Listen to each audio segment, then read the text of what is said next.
Alright, what's up y'all? Welcome to Average Money Works. Thanks for tuning in. This video I'm going to go over how much and how to determine how much you should invest and my own personal investing slash saving strategy. So if you're new to the channel, I'm basically using this channel to document my own journey towards financial freedom. So I have an account that I started $2,100 with, and I'm basically using that to do a couple different investing strategies, working towards the long-term goals and short-term goals. Short-term goals being paying off my debt and achieving financial freedom. Long-term goals, retiring early and setting up the next generation for a better financial situation starting off, so they don't have to start off on the same level I'm at. So before we begin, make sure you guys like the video, subscribe to the channel, hit that bell, make sure that bell is lit.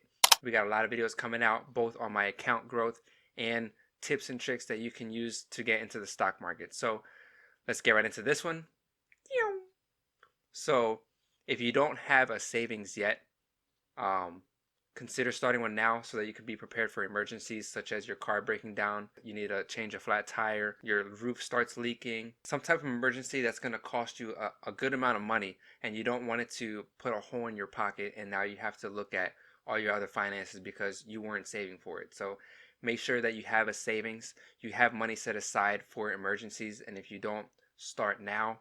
And if you already have one and now you're looking to do other things, maybe you're saving up for a vacation, or maybe you want to repaint the living room. So a couple of different things that you might want to save for. You want to have a savings, and for me personally, there's no better place to save money than in the stock market. So with that being said, how do you determine how much you should be investing? So there's like this general rule that has been out, the 50-30-20 rule. So basically what that is you're taking 50% of your income and you're using that for bills slash needs. Okay, and then 30% is going towards wants. So things that you want, like you want to buy a pair of shoes, or you want to go shopping over the weekend, or you want to take your family out and you want to spend money. That's 30% of your income, and 20% of your income is for investing or savings, which they call the pay yourself method. So basically, you're paying yourself and using that for savings, for vacations, for bigger purchases, this and that. I'm not sure everybody's financial situation, but in my opinion, this is a little hard to do because most people are living paycheck to paycheck and they're spending one check a month on rent alone, right? So it's kind of hard to do 50% on bills and needs when you're spending one check on rent and then you're spending your other check on all your other bills and you really don't have that money to save. So for me personally, I don't know why my throat's all jacked up like that. So if that's the case for you, then what another option you could do is just set a certain dollar amount. So if you know how much money you're spending on bills and you know how much money that you usually have afterwards, or maybe you're going out to eat a lot and you realize you're spending like $50 a week or $50 every paycheck just on fast food alone, that's extra money that you have that you could be using to save. So if you even just set aside just $10 a paycheck, and every paycheck you're putting that into your savings slash investing, right? So basically what you want to do is treat this like a bill.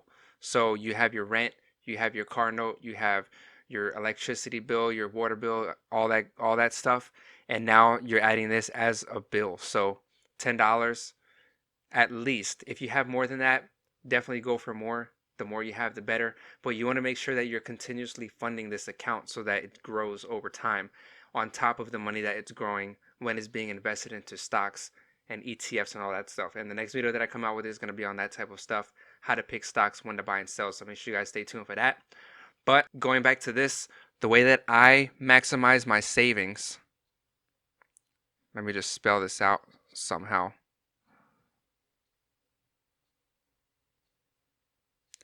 The way that I maximize my savings is like this. Every time I get paid, I take $250 and I leave that in my checking. So I get a direct deposit. My checks get direct deposit to my checking. As soon as that happens, whatever I have in there from the previous check plus the check that I get, it's all getting transferred to my savings account.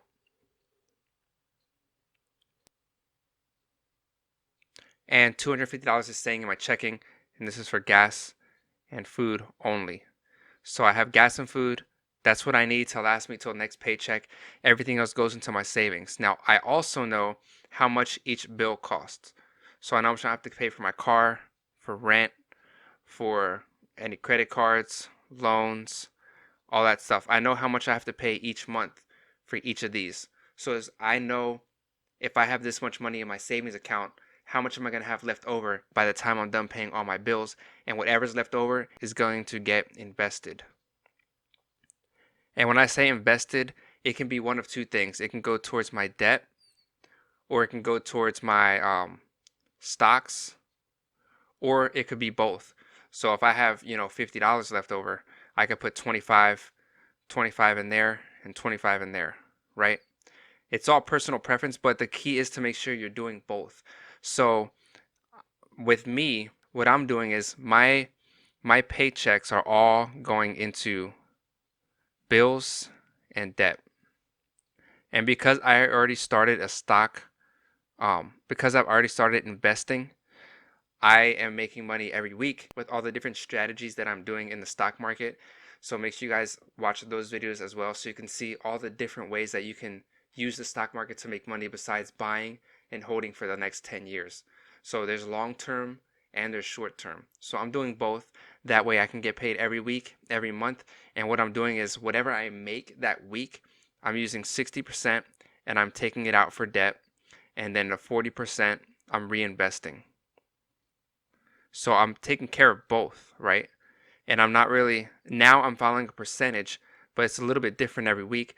But I'm making sure that I'm using it to pay debt. So I'm paying off my debt two ways, with my paychecks and with the stocks. And I'm reinvesting slowly because I want to get to my short-term goals faster.